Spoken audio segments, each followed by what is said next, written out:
prophet. He says, I will station myself on the walls. He says, I watch to see, watch this, what he is being Jesus, he is being God the Father. I watch to see what he will say to me and what answer I will get to my complaint. He says, I'm standing on the wall, I'm watching on the wall. I'm at a position of, I'm posted up at a position for God. And while I'm here, I'm waiting for some instructions. Then he says, verse 2 says, Then the Lord answered me. Watch what God says to the prophet, and he's saying this to you. He says, write the vision, make it clear on tablets, so that anyone can read it quickly. He says the vision will still happen at the appointed time. Jesus, thank God for the appointed time. It hurries towards its goal. It won't be a lie. You speak the vision, God says it won't be a lie because I'm going to make it happen. If it delays, listen to the word of God. Wait for it. It will certainly happen. It won't be late. Amen. Listen to the word of the Lord. Listen to what God says. God says this to us this morning. He says, here's what I need you to do. I need you to post up in a position so I can begin to minister to you, so I can talk to you, so you can hear from me. And as you post up in your position, you stand God on the place where I told you to stand. The reason why you can't hear God, because you're not where he needs you to be. Amen. The reason why God ain't speaking to you the way that you think he ought to speak to you, because you're not in the right position. You're not posted up. You're not guarded up. You haven't become the proper watchman over yourself and the people God told you to watch. He says, I need you to stand God. And once you stand God, I'm going to give you a word. He says, when I give you the word, I expect you to write the word down. Now, the reason why the prophet deals with the tablets, because back in the day, they wrote on tablet stones. But he says, here's what he's saying to us today. I need you to write the things that I'm telling you down. Why, God? So as I begin to teach you what I want, you won't allow nobody else to come in and derail you. So folks, that's what they've done. They have talked to you and talked you out of what God had told you to do. He says, I need you to write the vision. And I need you to make the vision so plain that everybody can see it. He says, I want the vision to be clear so everybody can understand what I called you to do. Remember, here's what I'm teaching you. Here's what we're talking about today. We're talking about you having success in the kingdom. And here's what success is. And success is a situation or a particular thing that you have set out to accomplish and you complete it. God says, I'm calling you, watch this, that you would have success in the kingdom. That because you are a citizen of the kingdom of God, he birthed, he breathes, he expects you to be successful in everything that you do. You shouldn't fail at nothing. Amen. Don't allow nobody to talk to you or tell you that you're a failure at anything. As a child of God, you pack in power. But here's what God told me. You can't walk in the power till you realize you got this power. You got to start talking about it. You got to start acting like you got this power. You got to start living like you got what it takes to be and do what he wants you to be and do. Father, bless this word and bless the people that hear it. Bless everybody in this sanctuary. Bless everybody that's listening. God, allow this word to go across the world. Touch nations everywhere. In Jesus' name we pray, we say, amen. I'm going to extract two principles out of the text today. I'm going to look at two different scriptures.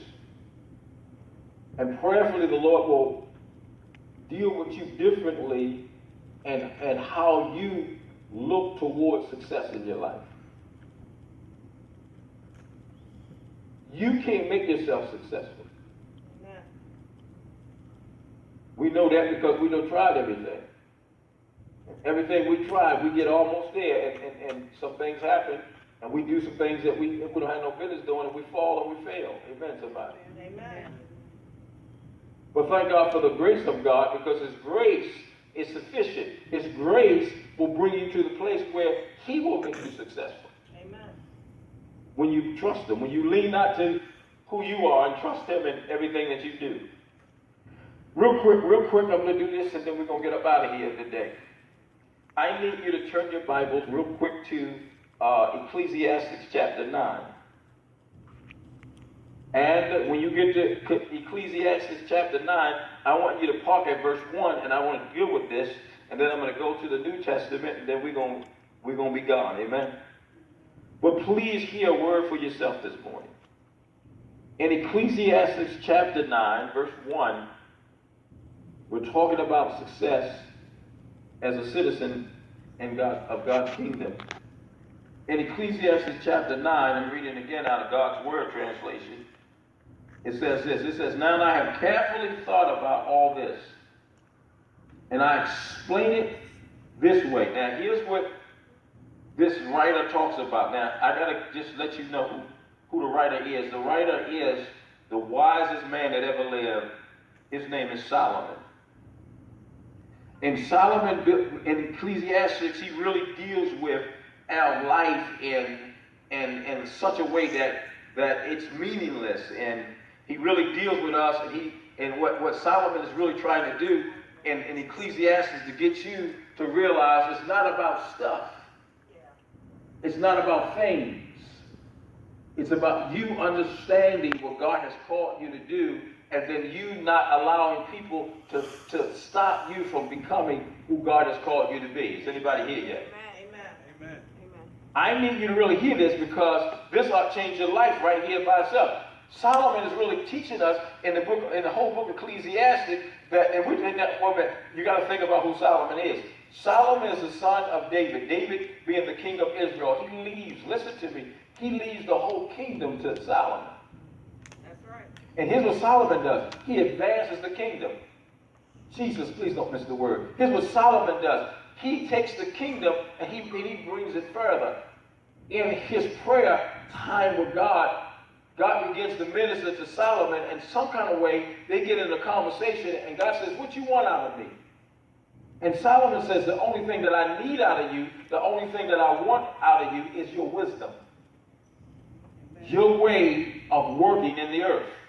Because Solomon understands, if I understand your wisdom, how you work in the earth, and I apply that wisdom to my life and the lives of the things that you call me to lead, it'll be perfect. Yes. So when he did that, because of the wisdom of God inside the man of God, this particular guy had people coming from everywhere just to see and hear and talk to him. This is the guy that we're talking about today in Ecclesiastes. Now he begins to deal with some things as he begins to come later in his years. Solomon's up in years. Right now he's been probably king around about 37 years.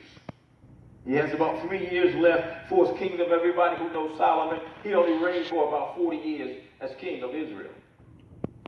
Now he's coming, he's a climax in this now. He dealt with all the wives, he had all that, his life, he got all these wives. And now he's coming to a climax in his life, and he realized some things in his life. Amen.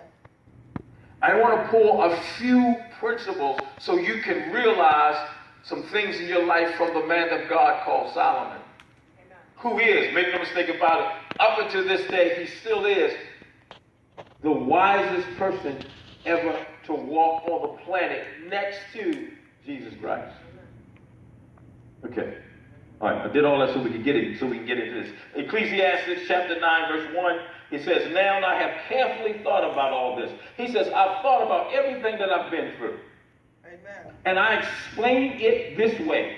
Watch this. "Righteous people And wise people, along with their accomplishments, are in God's hand. He says, I thought about everything that I've been through. I thought about everything that I did. And here's my conclusion. The righteous people and wise people, they are in God's hands. Watch this. He's going to flip it in a minute. He's going to teach you something. He's going to teach you something. I'm going to strip. I'm going to take a piece of this, and I'm going to get you to understand what Father wants out of you. Then he says, no one knows whether, watch this, there will be love or hate in their lives. That's what he's meaning. That's what he's talking about. Everyone turns out the same way for everyone. He says everything turns out the same way for everyone. That's what he said. All people will share the same destiny, whether they are righteous, wicked or good, clean or unclean. Whether they offer sacrifice or don't offer sacrifice. Watch this. Good people are treated like sinners. People who take oaths are treated like those who are afraid to take oaths. Now, what are you saying? First you said, Solomon, first you said the wise and the righteous are in the hands of God. And then you twisted and you said that whether you love or hate is the same. Whatever you're going through, whether you're good or bad, situations are the same. So what are you saying, Solomon? Solomon says, here's what I arrested in my life. Here's what I realized in my life. I went through everything to find out that God will reign on the just as well as the unjust. Amen.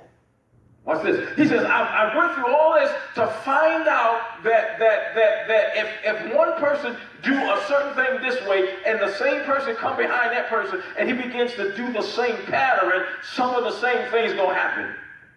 Where are you going? I'm trying to get you to live like a kingdom citizen in this piece. If we're going to be successful, one of the things we got to understand about our success, certain patterns of life have to happen. Watch this. Please don't miss this. Please, when I'm studying this, the Holy Spirit says, please make sure you're careful to drop this in the people's spirit. See, one of the things that you got to do about success, you got to understand the way that you become successful is to build the proper skills for that particular thing that you're trying to do. Amen.